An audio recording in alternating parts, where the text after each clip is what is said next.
جی جب تک ہمارے ملک میں آئین کی بالادستی نہیں ہوگی جی تو ہم کہیں سے بھی ہمیں کامیابی کی کوئی روشنی کا کرن نظر نہیں آئے گی جی. یہ ان لوگوں کو سوچنا چاہیے جی کہ اس دور میں ہمیشہ ہوتا رہا ہے جی. پاکستان بنا اس کے بعد ہی آئین کی بخی و دیڑنے شروع ہو گئی جی. سب سے پہلے جسٹس منیر نے کیا, غلام محمد کے ساتھ مل کر, اسکندر مرزا کے ساتھ مل کر, اور یہاں تک ہمارے ہاتھ سے کل ہی 11 ستمبر گزرا ہے جی. آپ ذرا سوچیں جی کہ اس پاکستان کا بانی تھا, ہندوستان کے مسلمانوں کا یکے از غیر لیڈر تھا قائد اعظم محمد علی جناح. وہ 11 ستمبر کی یہاں کی گرمی کو آپ دیکھیں جی اور کراچی کی گرمی کا آپ سوچیں کہ وہ ایمبولینس میں ایک بیمار آدمی, شدید بیمار آدمی, اس کی ایمبولینس صرف پیٹرول نہ ہونے کی وجہ سے بند ہو جاتی ہے. تو یہ اتفاقاً نہیں تھا جی, یہ اتفاقاً نہیں تھا, یہ پلاننگ کے ساتھ ہوا تھا. تو وہاں سے آئین کے ساتھ جو کھلواڑ شروع ہوا وہ اس دور میں عروج کو پہنچ گیا جی.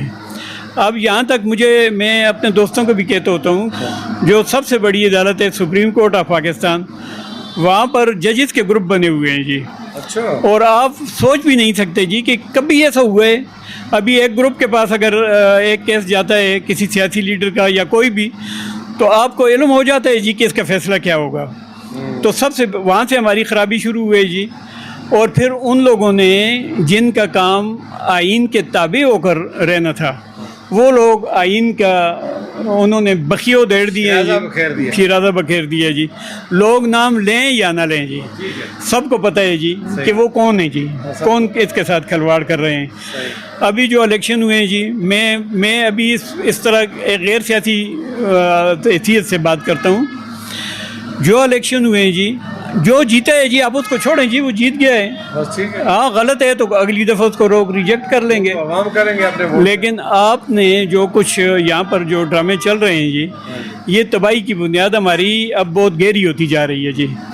1971 میں تو کوئی کہتا تھا کہ یہ انڈیا کی سازش ہے, یہ فلاں کی سازش ہے, یہ اس کی سازش ہے. اب کس کی سازش ہے جی؟ اب تو ہمارے ساتھ ہم سے وہ 1000 یا 2000 میل دور تو نہیں ہے نا. اب تو ہمارا ملک ہونا تو چاہیے یہ کہ ہمارا ایک قوم, ایک آدمی نے بڑی کوشش سے کی کہ یہ ایک قوم بن جائیں. تو آپ لوگ جن کا مینڈیٹ نہیں ہے جی, وہ اس میں انٹرفیئرنس کرتے ہیں. تو اسی ضمن میں آپ نے جو وزیر اعلیٰ کا کہا ہے جی, تو دیکھیں ہمارا صوبہ ایک کرائسس سے گزر رہا ہے جی. یہاں پر ہم پر جو دہشت گردی ہے وہ مسلط کی جاتی ہے. تو اگر وہ دہشت گردی کے منبع افغانستان میں اور مرکز اس میں نہیں کرتا جی, تو خیر سگالی کے طور پر کرنے میں کوئی حرج نہیں ہے. آپ ٹھیک ہے, آپ دیکھیں ہوتا تو یہ ہے کہ ہمارا سب کچھ دفتر خارجہ کے تھرو ہونا چاہیے, لیکن ہوتا ایسے نہیں ہے. ہمارا دفتر خارجہ کہیں اور بنا ہوا ہے. اگر ہمیں کہیں سے بھی کوئی خیر کی خبر آتی ہے جی, اگر اس کے گڈ آفیسز استعمال ہو کے اگر دہشت گردی کا یہ تلوار ہمارے سر سے اترتی ہے تو یہ بہت بڑی بات ہوگی جی. آج آپ دیکھیں جی کہ ہمارے کچھ ضلعوں میں وہ پولیس اٹھ کھڑی ہوئی ہے جی کہ ہم مجرموں کو پکڑتے ہیں اور یہ چھوڑ دیتے ہیں, تو یہ یہاں پر نہیں ہوں گے. تو یہ سب سے زیادہ انفارچونیٹ بات ہے جی, سب سے زیادہ بدقسمتی کی بات ہے جی. مہنگائی کا آپ نے کہا جی, تو یہ ساری چیزیں انٹر ریلیٹڈ ہوتی ہیں جی, ایک دوسرے کے ساتھ جڑی ہوئی ہوتی ہیں جی. آج یہ ہے جی کہ جن لوگوں کے گھروں میں بہت کچھ ہے جی, ان کو تو پتہ ہی نہیں ہے. آپ تو اس آدمی سے پوچھیں جی جو جس کے آگے بل آتی ہے اور بل کو دیکھتا ہے اور اس کے پسینے چھوٹ جاتے ہیں. لوگوں نے خودکشیاں کی ہیں جی, لوگوں نے یہاں تک کہ اپنی بچیوں کو اپنی گھر کا سامان بیچ دیا ہے, بچوں کے زیور بیچ دیے ہیں بچیوں کے, یہاں تک کہ اپنی موٹر سائیکلیں اور اگر چھوٹی موٹی گاڑی تھی وہ بیچ دی ہے بل دینے کے لیے جی. طاقت کا سرچشمہ کہا یہ جاتا ہے کہ عوام ہے, اور عوام اگر کسی کو منتخب کر کے پارلیمنٹ میں بھیجتی ہے تو وہاں پہ سیاستدانوں کا جو حشر ہے وہ بھی تو آپ نے دیکھ لیا. مرکز میں کیا ہو رہا ہے, جو جتنی بھی پارٹیاں ہیں, اب پی ٹی ایم بھی بن گئی, مولانا صاحب بھی آ گئے, پھر ان کا شرازہ بکھر گیا, پھر پی ٹی آئی چلی گئی, پھر نون آ گئی. نون نے اور پی پی نے اور سب نے ماضی میں موجودہ حال مستقبل میں ایک دوسرے کے خلاف جتنی بھی بات باتیں کی ہیں اب سب آپ کے علم میں ہیں، ہاں، تو بالکل برین کا بھی تو کوئی نہ کوئی مقام تو ہوگا نا. دیکھیں جی میں عرض کرتا ہوں جی قصوروار تو ڈیفینیٹلی ہیں. سیاستدان اگر سیاستدان میں تو سب سے زیادہ تو میں تو ڈگیوں میں بیٹھ کر یہ جاتے ہیں اپنی لڑائی دوسروں کے سامنے یہ. میں یہی عرض کرتا ہوں جی کہ جو لوگ کہتے ہیں کہ ووٹ کو عزت دو، ووٹ کو وہ بوٹ کو انہوں نے عزت دینا شروع کر دی. کہتے ہیں جی انگریزی میں کہتے ہوتے ہیں let us give the devil his due, کہ جو آدمی جس قابل ہے اس کے بارے میں وہی گفتگو کی جائے.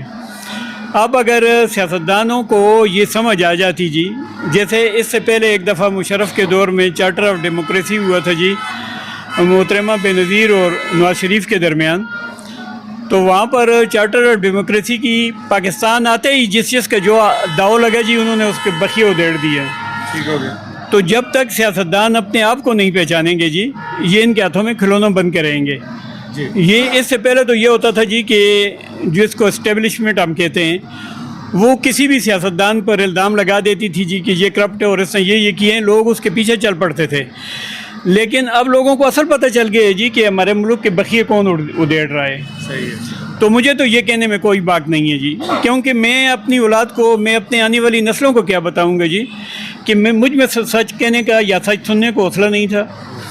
تو میں ان لوگوں کو بڑی دردمندی کے ساتھ میں ان سے گزارش کرتا ہوں جی کہ آپ اپنے اپنے مقام پر چلے جائیں، اپنے اپنے دائرے کے اندر کام کریں اور آپ جواب دیں ہیں عوام کے آگے جواب دیں جی. سب سے بڑی بات یہ جی کہ اللہ سبحانہ و تعالیٰ کے آگے آپ جواب دیں. آیا آپ نے جو حلف اٹھایا آپ اس کی پاسداری کر رہے ہیں؟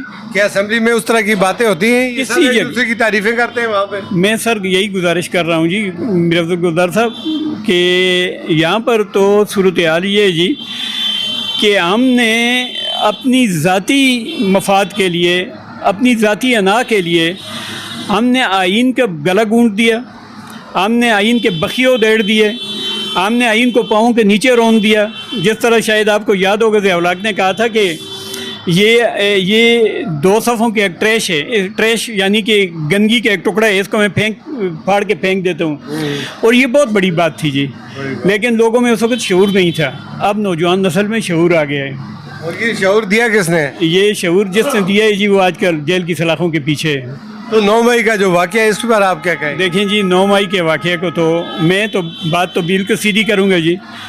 9 مئی کا واقعہ جنہوں نے کرایا ہے جی ان کو ہی پتہ ہے جی. آپ کا کوئی ایک سویلین ایک عام سی بلڈنگ کے قریب نہیں جا سکتا. آپ کے قریب سی ایم ایچ ہے جی، اگر آپ جا کے دیکھیں نا تو کور کمانڈر ہاؤس ہی اتنا سستا یا اتنی کمزور جگہ تھی کہ وہاں پر سارے لوگ پہنچ کر جو بھی آتا ہے. میں تو کہوں گا کہ یہ جنہوں نے کرایا ہے جی انہوں نے ایک مقصد کے لیے کرایا، اس مقصد میں کامیاب نہیں ہوئے جی، کیونکہ ان کو وہ چورن قوم نے قبول نہیں کیا جی. اور قوم نے بتا دیا جی 8 فروری کو کہ وہ آپ نے ان کا نشان بھی چھینا، ان سے آپ نے سب کچھ چھینا. انہوں نے درانتی کے ساتھ بھی آپ سے الیکشن جیت لیا، انہوں نے کدو کے ساتھ بھی جیت لیا، انہوں نے بینگن کے ساتھ بھی جیت لیا، لیپ ٹاپ کے ساتھ بھی جیت لیا، انہوں نے فاختہ کے ساتھ بھی جیت لیا، بطخ کے ساتھ بھی جیت لیا. تو بات یہ ہے جی کہ آپ لوگوں کو اب شعور آ گیا ہے جی، اور یہ شعور کو مارنا چاہ رہے ہیں. لیکن یہ میں آپ کو ایک بات بتا دوں جی، یہ آخری صدی ہے جی. یہ دنیا میں سے تو آج تو 2 3 4 سال پہلے یہ سب کچھ ختم ہو گیا ہے. ہم لوگ ابھی آخری جنگ لڑ رہے ہیں جی. تو میں ان سے گزارش کروں گا، دیکھیں جی فوج بھی ہماری فوج ہے جی، میں فوج کے خلاف قطعاً نہیں ہوں جی، فوج بھی ہماری فوج ہے. لیکن آپ ذرا یہ سوچیں گی جی کہ کچھ لوگوں کی وجہ سے یہ جو نفرتوں کے خلیج وسیع ہو رہی ہے، یہ پارٹی نہیں جائے گی جی. بہت بڑا نقصان، بہت بڑا نقصان ہے. کیا یہ حکومت جو ہے مدت اپنی پوری کر سکے گی؟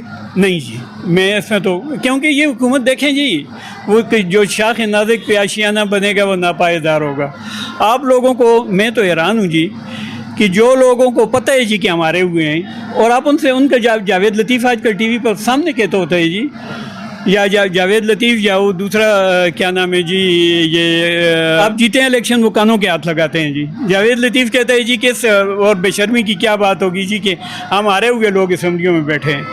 خود جی دیکھیں نواز شریف اپنا قد اگر بہت اونچا نہیں تو کم از کم اس کو مینٹین کر سکتا تھا. آ رہا ہوا الیکشن اس نے 70,000 کی لیڈ سے اپنے جتایا. فافن کہتا ہے جی، انٹرنیشنل اس پر ریکارڈ ہے جی، جن لوگوں نے ڈیوٹیاں کی ہیں وہ کہتے ہیں جی اگر آپ دیکھیں 4 حلقے تھے آپ کے گلے پڑ گئے تھے، اب تو پورا پاکستان آپ آ رہے ہوئے ہیں.